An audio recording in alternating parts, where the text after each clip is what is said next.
ध्यान दीजिएगा दोस्तों, आज मैं आपको मणिपुर के 4 ऐसे फैक्ट बताऊंगी जिन्हें देखने के बाद नकली राष्ट्रवादी सरकार और उसके नकली राष्ट्रवाद को आप समझ पाएंगे।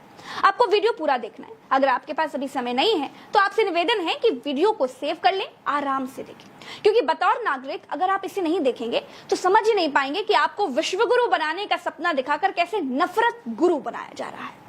फेक न्यूज का मुस्लिम अवतार।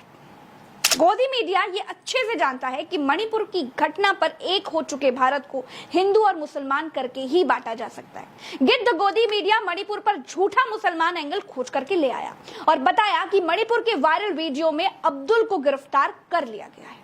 चारों तरफ ये चर्चा होने लगी कि देखो मुसलमान कितने खराब लोग हैं। बीजेपी नेताओं की शक्ल में सोशल मीडिया पर मौजूद ट्रोलरों को जैसे संजीवनी मिल गई हो। सब मोदी की नाकामी को छिपाने के लिए एक धर्म के पीछे पड़ गए। जिस फेक न्यूज की वजह से मणिपुर में इतना बड़ा कांड हुआ, उसी फेक न्यूज का एक नया मुस्लिम अवतार गोदी मीडिया लेकर के आ चुका था। लेकिन मणिपुर की पुलिस ने साफ कर दिया, जो अब्दुल गिरफ्तार किया गया है वो किसी और थाने में किसी और केस में गिरफ्तार किया गया है। फिर क्या था, एएनआई को ट्वीट डिलीट करके भागना पड़ा। लेकिन किसी मुसलमान को मणिपुर का जिम्मेदार बताकर अपने पिताजी को बचा लेने वाले अब भी ये फेक न्यूज फैला रहे हैं। मणिपुर में हुई हिंसा को ना रोक पाने का जिम्मेदार अब्दुल नहीं है, गोदी मीडिया के अब्बा हैं। लेकिन अपने अब्बा से सवाल पूछने के बजाय ये किसी अब्दुल की तलाश में है जिसे बलि का बकरा बनाया जा सके। कारगिल में देश को बचाने वाला सैनिक अपनी पत्नी को नहीं बचा पाया। दोस्तों, मणिपुर का जो वीडियो वायरल हुआ उसमें एक औरत उस सैनिक की पत्नी थी जिसने कारगिल की लड़ाई लड़ी थी। वो भारत की रक्षा के लिए सीमा पर अपना 56 इंच का सीना ताने खड़ा रहा। वो देश की रक्षा करता रहा, लेकिन देश उसकी पत्नी की रक्षा नहीं कर पाया, देश उसकी बहन की रक्षा नहीं कर पाया, देश उसके परिवार की रक्षा नहीं कर पाया। कितनी शर्मनाक बात है कि सैनिक ये समझकर सीमा पर खड़ा रहा कि दुश्मन देश के बाहर से वार करता है। दोस्तों, आप आंखें खोलिए और देखिए, जो राष्ट्रवाद के नाम पर आए थे, जो बेटी बचाओ के नाम पर आए थे, जो ना गुंडा राज ना भ्रष्टाचार के नाम पर आए थे, वो सिर्फ सरकार बचा रहे हैं, अपनी भी बचा रहे हैं और मणिपुर वालों की भी बचा रहे हैं। सैनिकों के नाम पर जो राजनीति करते हैं, सेना के नाम पर जो राजनीति करते हैं, उनकी खुद की डबल इंजन की सरकार में सैनिक के परिवार के साथ क्या हुआ, आप सोचेंगे ना तो आपकी रूह कांप जाएगी। अगर ये सच्चे राष्ट्रवादी होते तो 4 मई से लेकर 18 मई के बीच सैनिक के परिवार के साथ ऐसा घोर पाप करने वालों को ऐसा दंड देते ना कि कोई सैनिक के परिवार की तरफ देखने की हिम्मत 7 जन्मों तक नहीं कर पाता। लेकिन क्या किया इन नकली राष्ट्रवादियों ने, क्या किया, सब आपके सामने। अब जाकर इतनी बड़ी भीड़ में से 4 लोग गिरफ्तार हुए हैं, उसमें भी गोदी मीडिया ने मुसलमान एंगल ढूंढ लिया है। राज्यपाल के बयान से मोदी सरकार की बोलती बंद। मणिपुर की राज्यपाल अनुसुईया उइके के बयान ने मणिपुर की सच्चाई बयां कर दी है, पोल खोलकर रख दी है।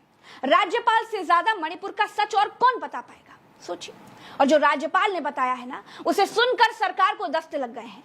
राज्यपाल ने कहा है कि हालात बहुत भयावह हैं। पिछले 2.5 महीनों से मणिपुर में हर जगह फायरिंग हो रही है, रोज घर जलाए जा रहे हैं। मेरे पास अपने लोगों को देने के लिए कोई जवाब नहीं है और बार बार ऊपर तक अपील कर चुकी हूँ। ऐसी हिंसा मैंने अपनी जिंदगी में कहीं नहीं देखी जैसी मणिपुर में देख रही हूँ। 5000 घर जल गए हैं, 60,000 लोग कैंप में हैं। दोस्तों, अपर कास्ट मैतेई वोटों के लिए मणिपुर को बर्बाद होने दिया जा रहा है। भविष्य में वोटों की एक तरफा खेती के लिए कुकी को खरपतवार मानकर साफ किया जा रहा है, वरना सरकार के आगे किसी की भी हिम्मत नहीं है कि जो दंगा कर सके।